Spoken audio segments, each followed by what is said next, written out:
So, Ellie, why don't you tell me a little bit about yourself, and let's start with the night that you were born. Well, I was born in Jackson Hole, Wyoming. Moose, Wyoming, actually, was the name of the town. And my mother had given birth to 3 children prior to that. And she had a midwife again for this child. And then something happened in which they decided they needed a doctor. And the only doctor lived in the town of Jackson, which was 15 miles south. And so my dad snowshoed since I was born in January, and the snow was knee-deep to a tall Indian.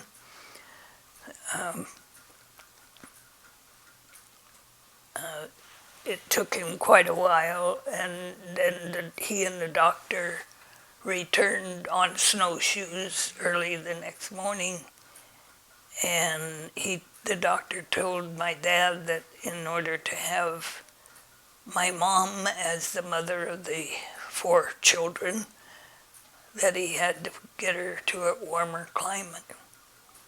So he had come to Jackson Hole years ago. In fact, he snowshoed over Teton Pass in order to enlist in the First World War. And Teton Pass Jackson is 6,000, Teton Pass is 8,000 feet elevation. And he and his buddy did that, and he ended up in France, but returned home and homesteaded in Jackson Hole. And so he had to sell his and the cabin that he had built for his family. And we had to go by train from Wyoming to California. And my dad was telling me a story one time that the what do they call the fellow on the porter on the train? Anyway, they take care of the people that are on the train. And somebody in our compartment kept ringing the bell for him to come, and he'd come, and my parents didn't know what he wanted because they hadn't called him. And they finally found out, evidently, I was at an age where they could lay me on a table, and I must have saw a button, and I kept pushing. They finally found the culprit. So anyway, we were in California until the Depression hit, and as nowadays California went down the tube. So my folks then had 5 children, and so we had to come back to Wyoming where we could at least have elk and deer meat to eat and grow gardens and pick huckleberries for winter. And so we kids grew up in the mountains, very primitive life. 2-bedroom. My dad got logs from Timbered Island and built our home on my grandfather's land that he had homesteaded. And so that's where we grew up. We had to entertain ourselves because our folks were very busy. Mom was a home worker, but she did laundry and ironing and stuff for people, the dudes that came out to Jackson at that time. There were a lot of wealthy Easterners that came out to the dude ranches. and she could stay at home and do the laundry and the ironing and still be with the kids. Right. And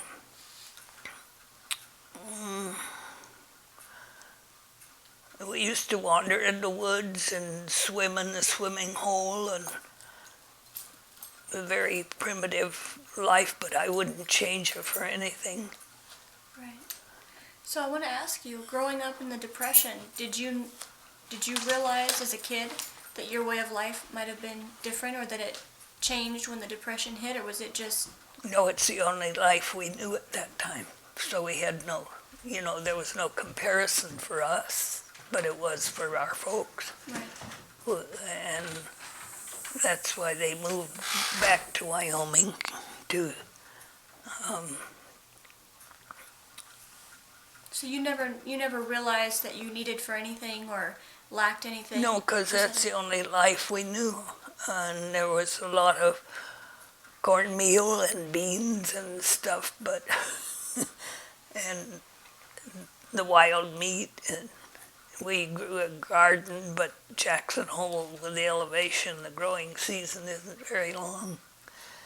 But there's an interesting story about my grandmother. We kids with our empty lard buckets, she'd take us out to Timbered Island to pick the huckleberries. And so we'd find a good picking spot, and she would put a Hershey bar in the bottom of each of our buckets, 5 kids. And she said, when you bring your bucket and empty it into my bucket, you can have the candy bar. That eliminated a lot of filling our mouths first before we picked, because we very seldom saw a candy bar. Right, it was a delicacy. Well, yeah, and something worth working hard for to get the berries in there so we could get the candy bar. Right. She was a smart lady. And we went to school in the dining room of the Double Diamond Ranch home lodge. I mean, it was just another log building, but it was the only one that there was room with a stove and a big table and chairs. And we used to walk in the fall and ski in the winter. And there was no excuses for not attending school. There was no ice days, there were no snow days. You went. Right. And it was not quite a mile from where we lived to school. And then each one of us grew up, and the town moved.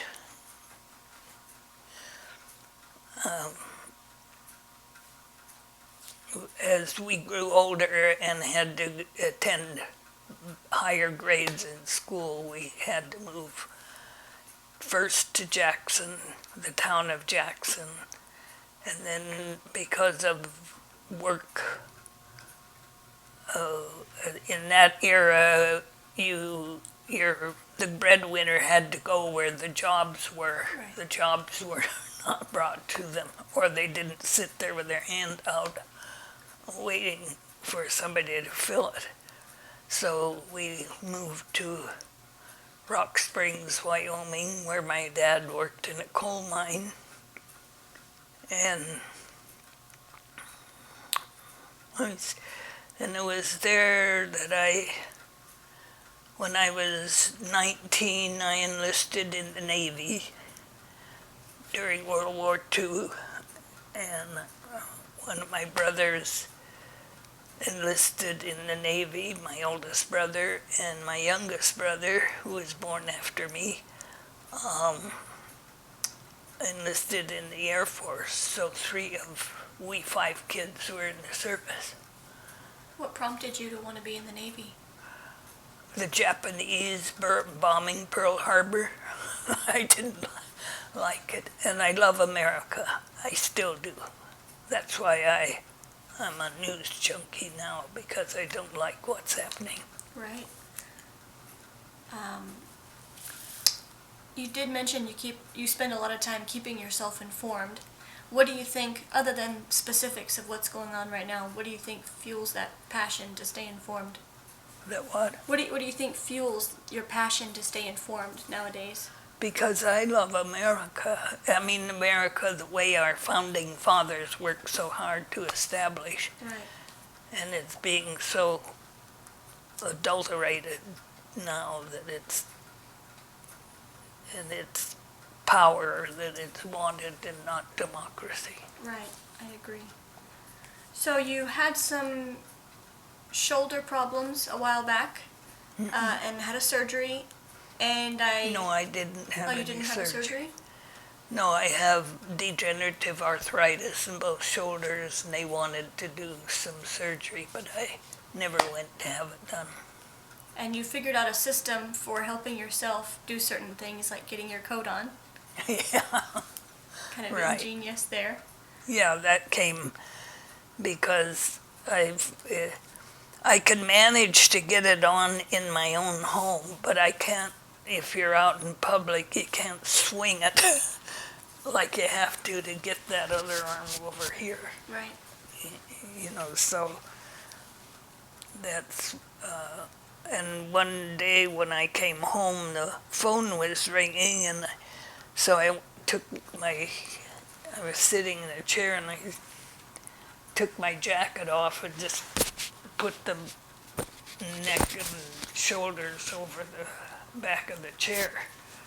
And I saw, when I got through talking on the phone, I saw these two armholes. And I thought, why can't there be something that you could do that and pull? Well, to get my coat on, I had to have assistance because I couldn't pull it up or swing it around to get the other arm over here. So we figured out that the first thing you had to do was to get the shoulders up here so you could put your arms in.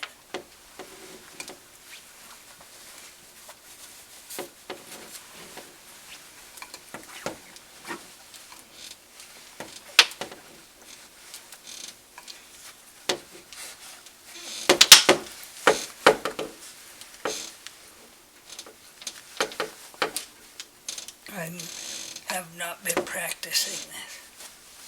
I've been swinging my coat.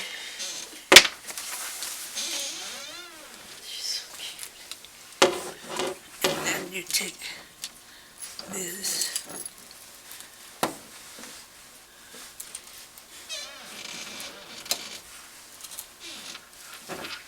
And then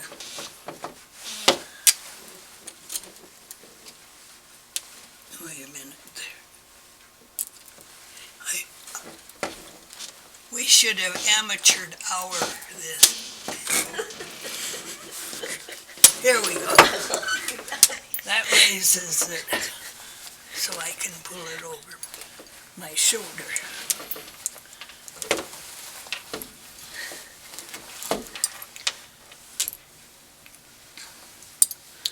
Then I have to unclasp it.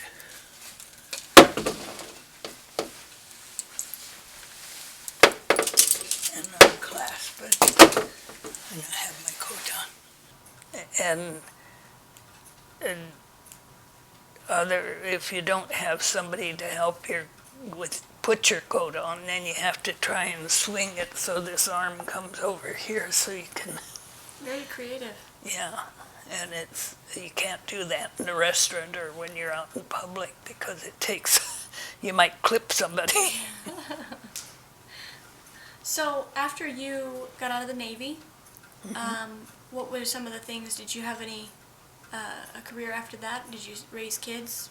What did you do after the Navy? I worked in the hospital in Rock Springs as a circulating nurse. I'm not a nurse. I was a pharmacist, made third class in the Navy, in the hospital corps. and took boot training at Hunter College, New York. They had taken over the college for recruiting, and hospital corps training at National Naval Medical Center in Bethesda, Maryland, and then was assigned to Oak Knoll Naval Hospital, Oakland, California. Wow. And then the war ended, and you were given the choice of re-enlisting for 3 years or get out. And I had no intentions of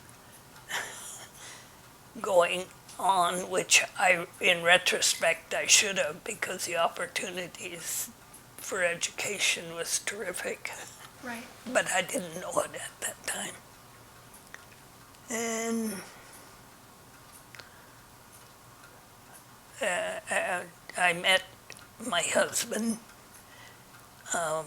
My girlfriend introduced me to him. She knew him, and he had suffered a concussion from having walked and slipped on ice and banged his head. And he was in the hospital, so she introduced me to him, which was fine, and I did nothing, but he started calling. And so we actually got married in 1947, and we had 58 years Wow. before he passed away. That's beautiful. Yeah, It is. it was neat. And we have one child who is now 65. So what brought you to Montana? My husband worked for the Social Security Administration all his life. In fact, he started working with it in Baltimore when it first was inceptioned. And so, me being from Jackson Hole, Wyoming, I missed mountains and forests and stuff. And there was an opportunity for a job that he wanted up here in Kalispell. So we finally... And when was that? 60. We drove into Kalispell the day John F. Kennedy was taking the pledge for presidency. Wow. So we've been here ever since. Wow. So I want to ask you a little bit about your opinion of what makes a happy and successful life after 91 years. After 91 years. What do you think is the key to a happy and successful life? Living. You know, you just can't sit and do nothing or not get involved, although I'm not a joiner. I did belong to the Junior Women's Club in Miles City, Montana, before we moved up here, but Buck, since he auditioned people all day, the last thing he did when he came home was to meet another person. And so we didn't belong to a lot of groups and stuff because he met people all day. And so we never... In fact, I still don't join any groups or anything. I'm not interested in the senior programs. I mean, Senior Citizen Center. I'm really not an outgoing person. Well, would you say that life is short and that's why you should live it? Not a bad idea. Not a bad idea. Yeah. I think you're very outgoing. Oh, well, good. I mean, I'm not dissatisfied with my life. So, I mean, there are those who have to be doing something every minute. I'm content to read, and of course, I'm a news junkie now, and there's a lot of news. That's true. But I have a lot of friends who feel the same way I do about things, and we converse. Yeah. Well, good. But that's...